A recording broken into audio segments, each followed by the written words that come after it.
The rain had been going for 2 hours and showed no intention of stopping.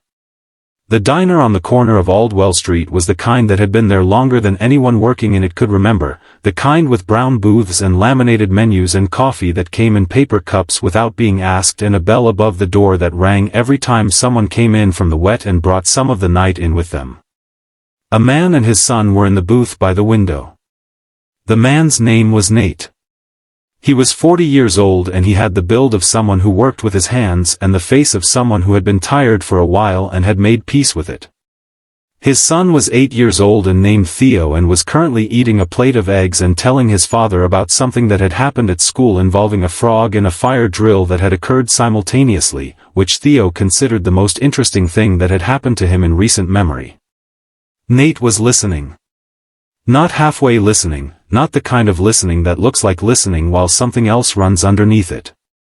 Actually listening, with his coffee cup held in both hands and his eyes on his son's face and the particular attention of a father who has learned that the frog story is the whole point of Tuesday dinner and everything else is infrastructure. Then Theo stopped mid-sentence. He had seen something. Nate followed his son's gaze. The woman at the table by the window had been there when they arrived. She had not ordered food. She had a cup of coffee she had been holding for a long time without drinking. She was in a gray blazer that was professional enough to suggest she had come from somewhere that required it, and that whatever that somewhere was, it had not gone the way she had prepared for. She was looking at the rain on the glass, and her face was doing the thing faces do when a person is in a public place and is trying very hard not to be what they actually are. Theo leaned close to his father. He said, very quietly, "Dad. Can she eat with us?" Nate looked at his son. He looked at the woman. He looked at his son again. He said, "Why do you want to invite her?" Theo said, "Because she looks like she's having the worst day. And she's alone. And we have food." Nate looked at the plate between them. He looked at the woman. He said, "You're right." He stood up. "Before we begin, if you believe that the biggest acts of kindness often start with the smallest people noticing the right things, please like this video, subscribe to Kindness Legacy, and share this with someone who needs to believe in people tonight." Her name was Claire Ashton. She was 35 years old, and she had been in this diner for 40 minutes because the parking lot across the street was where she had sat in her car for 20 minutes after leaving the building 3 blocks away, where she had just been told, with the practiced neutrality of someone delivering news they have delivered before, that the position she had interviewed for 3 times over 6 weeks had been offered to another candidate. 3rd interview. 3 times she had come back. 3 times she had prepared and revised and prepared again and believed, with the particular hope that accumulates across multiple rounds, that the next answer would be the different one. It had not been.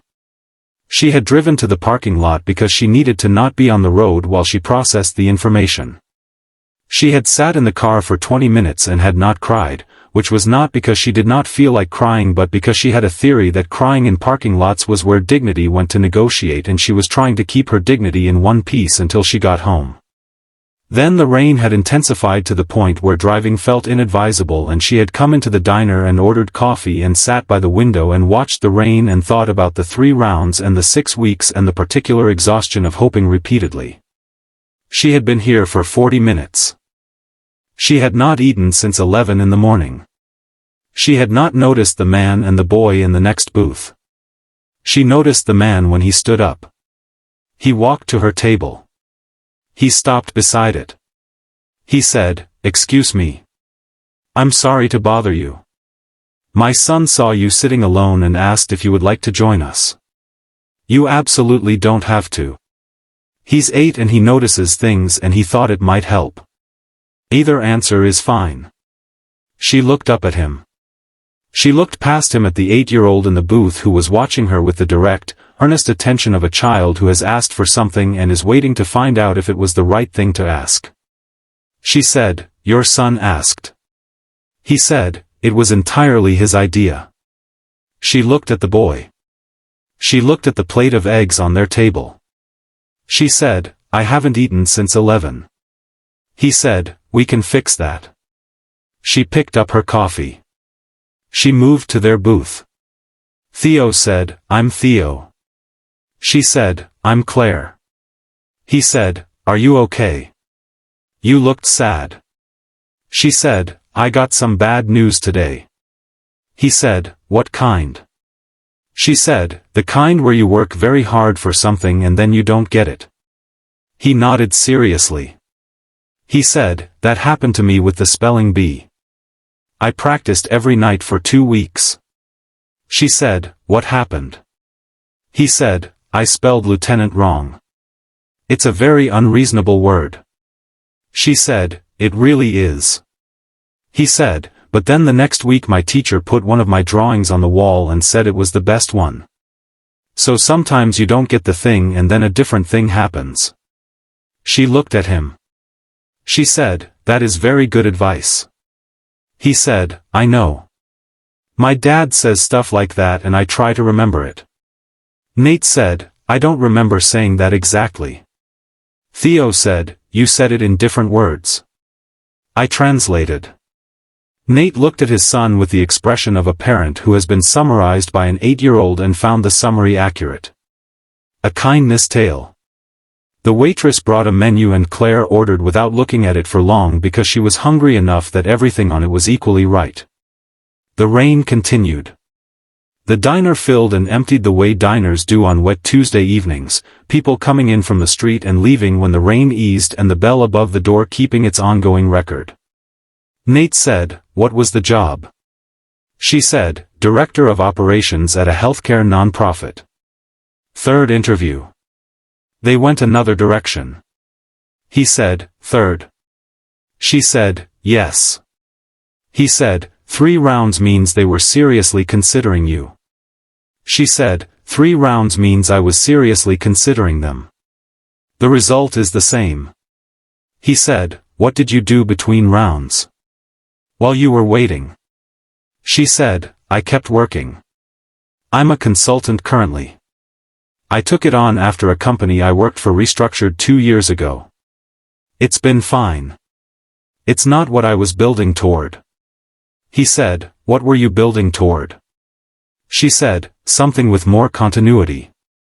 Where I could see the thing develop over time. Consulting is doing the work and leaving before you see what it becomes." He said, "That sounds like construction." She said, "You're in construction." He said, "Renovation. I restore things that have been let go. I come in, I fix it, I leave. I used to find it unsatisfying. The leaving." She said, "What changed?" He said, "I started thinking about it differently. The people who move into the house after I leave, they don't know what it looked like before. They just know that it's right. The work is in the rightness. The knowing is not the point." She looked at him. She said, "That is a very good reframe."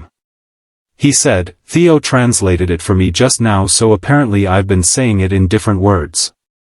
Theo was working through his eggs and listening with the selective attention of an 8-year-old who has identified that the adults are having a real conversation and has decided to allow it while remaining available if his input is needed. He said, without looking up, "The spelling bee thing is true though. A different thing usually happens."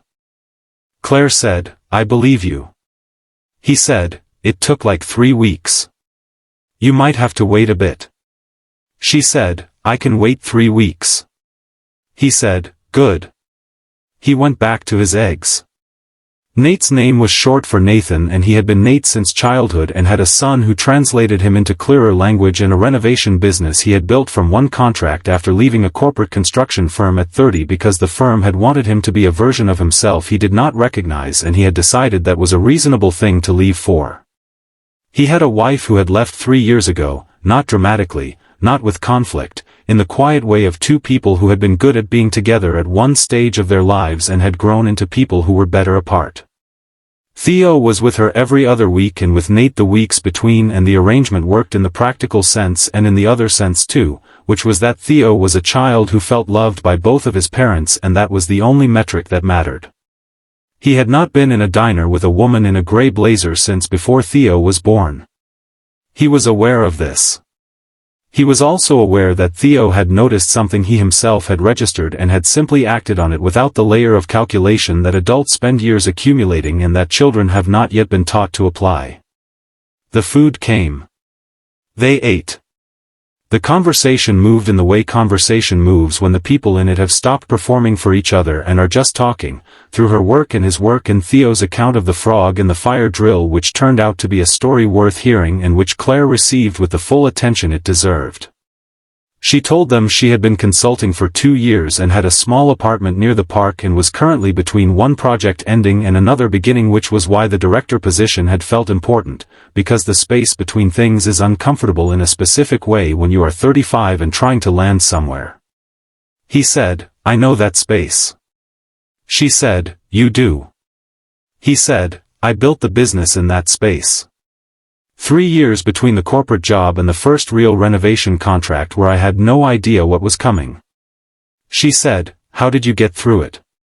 He said, "I had Theo." You cannot afford to be paralyzed when someone needs breakfast. She said, "I don't have a Theo." He said, "What do you have?" She thought about it honestly. She said, "I have a friend named Margot who calls on the days that go wrong before I tell her they've gone wrong. I have a cat named after a jazz musician who sits on my work when I need to stop working. I have a job that is not the job I want but that I do well and that tells me something about myself I needed to know." He said, "What does it tell you?" She said, "That I can do the work and leave and trust that it becomes what it needs to become without me watching." He said, "That sounds like renovation." She said, "Maybe I translated you just now." He looked at her. He said, "Maybe you did." Theo looked up from his plate. He looked at his father. He looked at Claire. He looked at his father again with the particular expression of an 8-year-old who has assessed a situation and arrived at a conclusion he considers obvious. He said, "She's nice." Nate said, "I know." Theo said, "You should give her your number." Nate said, "Theo." Theo said, "So she can tell us about the different thing when it happens." After the 3 weeks, he went back to his plate. Claire was looking at the window. The rain had eased. The street outside was wet and lit and the cars were moving again and the night was doing the thing it does when a long wet evening finally breaks, the particular relief of things resuming. She said, "Your son is the most sensible person in this diner." Nate said, "He usually is." She said, "He was right to invite me." He said, "He generally is." She said, "And you were right to listen to him." He said, "I've been listening to him since he was 3. He has a good read on things." She said, "So do you." He said, "I learned it from him mostly." She looked at the empty cup in front of her. She said, "Can I ask you something?" He said, "Yes." She said, "What made you stand up?" He asked, "I know. But you could have said it's not our business or she probably wants to be left alone." A lot of people would have. He said, "My mother used to say that the question is never whether someone wants to be left alone. The question is whether they need to be. Those are different things." She said, "How do you tell the difference?" He said, "You look at their face." She said, "And you looked at mine." He said, "You didn't need to be alone." She was quiet. She said, "I wasn't going to cry. I had a whole theory about it." He said, "You still haven't." She said, "The eggs helped." He said, "Eggs usually do." Theo said, "And the company." They both looked at him. He shrugged with the modest certainty of someone stating a fact. He said, "The company helped too." He was right. It had. Nate left his number on the receipt. Not for the reason Theo had suggested, or not only for that reason. Because Claire had said she would tell them about the different thing when it happened and he wanted to hear about it, which was a true thing he had decided while she was talking and that he did not see a reason to be less than honest about. She looked at the number. She looked at him. She said, "I'll let you know about the different thing." He said, "I'll be interested to hear." She said goodnight to Theo, who said goodnight back and told her the lieutenant thing was UNANT after the lie, which he considered useful information for the future. She laughed. She went out into the street that was wet and lit and resuming. She stood on the pavement for a moment. The rain was almost nothing now. She thought about 3 rounds in 6 weeks and the particular hope that accumulates and had not been met, and thought about what comes after that, what the different thing might be, and for the first time since the parking lot she felt the question as something interesting rather than something heavy. She walked to her car. She drove home through the wet city. She fed the cat named after the jazz musician who sat on her laptop immediately. She called Margot, who already knew it had been a bad day and who listened to the whole thing, including the diner and the boy named Theo and the number on the receipt. Margot said, "The 8-year-old saw it before his father did." Claire said, "He sees everything." Margot said, "That is a very good sign about the father." Claire said, "I thought so too." She sat with the cat and the wet city outside the window and thought about spelling bees and fire drills and frogs and the unreasonableness of the word lieutenant, and a man who had looked at her face and stood up from his dinner because his son had asked the right question and he had decided to listen. She thought, something different is going to happen. She did not know what. She thought it anyway. 3 weeks later she received a call about a different position. Director of Community Partnerships at an organization she had not applied to, a referral from someone who had seen her work on a consulting project 18 months ago and had kept her name. The position was more aligned with what she had been building toward than the one she had not received. She called the number on the receipt. Nate answered on the 3rd ring. She said, "The different thing happened." He said, "How long did it take?" She said, 3 weeks. He said, "Theo will be very satisfied." She said, "Can I tell him myself?" He said, "I think he'd like that." She told him. Theo said, "I knew it. The spelling bee thing always works." She said, "I'm going to remember that." He said, "You should write it down." She said, "I will." She did. If this story stayed with you, please like this video, leave a comment, and share it with someone who needs it today. Subscribe to Kindness Tales for more stories of unexpected connection, quiet kindness, and the moments where one small question changes the direction of an evening. Because sometimes the wisest person in the room is 8 years old. And sometimes the best thing a father can do is listen. And sometimes "Can she eat with us?" is exactly the right question at exactly the right time. Welcome to Kindness Legacy. We are so glad you are here.